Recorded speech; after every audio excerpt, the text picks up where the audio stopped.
అండి. సాంప్రదాయ వంటకాల్లో ఒకటైన గోరుమిటీలని గోధుమ పిండితో చేశానండి. ఒక కప్పు గోధుమ పిండికి 2 టేబుల్ స్పూన్ల వరకు బొంబాయి రవ్వ, చిటికెడు సాల్టు, కొద్దిగా వంట సోడా వేసి బాగా పిండిలోకి పట్టించేసుకొని 2 టేబుల్ స్పూన్ల వరకు నెయ్యిని వేడి చేసుకుని వేసుకుని దీన్ని కూడా పిండికి బాగా పట్టించుకొని కొద్దిగా నీళ్లు వేసుకుంటూ కలుపుకోవాలి. పిండిని చపాతీ ముద్దలా కలుపుకొని ఒక అరగంట పాటు నానబెట్టేసుకోవాలి.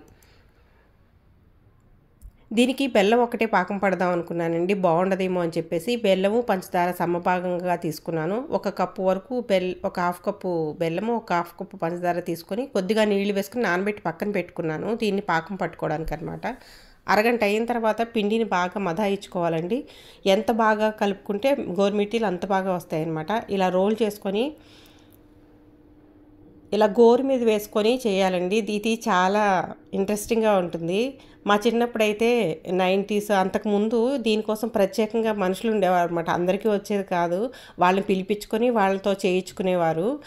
సార్లు పెట్టడానికి కూడా ఇవి పెద్దవి చేస్తారనమాట. చాలా పొడుగ్గా పెద్ద గోరుమిటీలు చేసి సార్లు పెట్టడానికి చేయించుకునేవారు అనమాట. అలా చూసి నేర్చుకున్నాను నేను. చిన్నవే చేశానండి, అంత పెద్దగా చేయలేదు. చాలా పెద్దవి చేస్తారు ఇవి.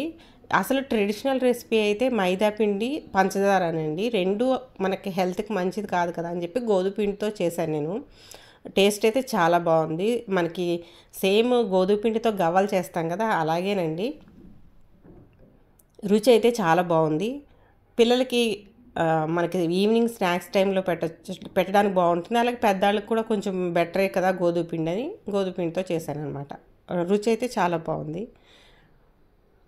పాకం పట్టేసుకోవాలండి. లేత ముదురు పాకం అయితే దీనికి కరెక్ట్గా సరిపోతుంది. నాకు కొంచెం పాకం ముదిరిందనమాట. వీడియో తీస్తున్న హడావిడిలో లేత ముదురు పాకంతో చాలా బాగుంటాయి.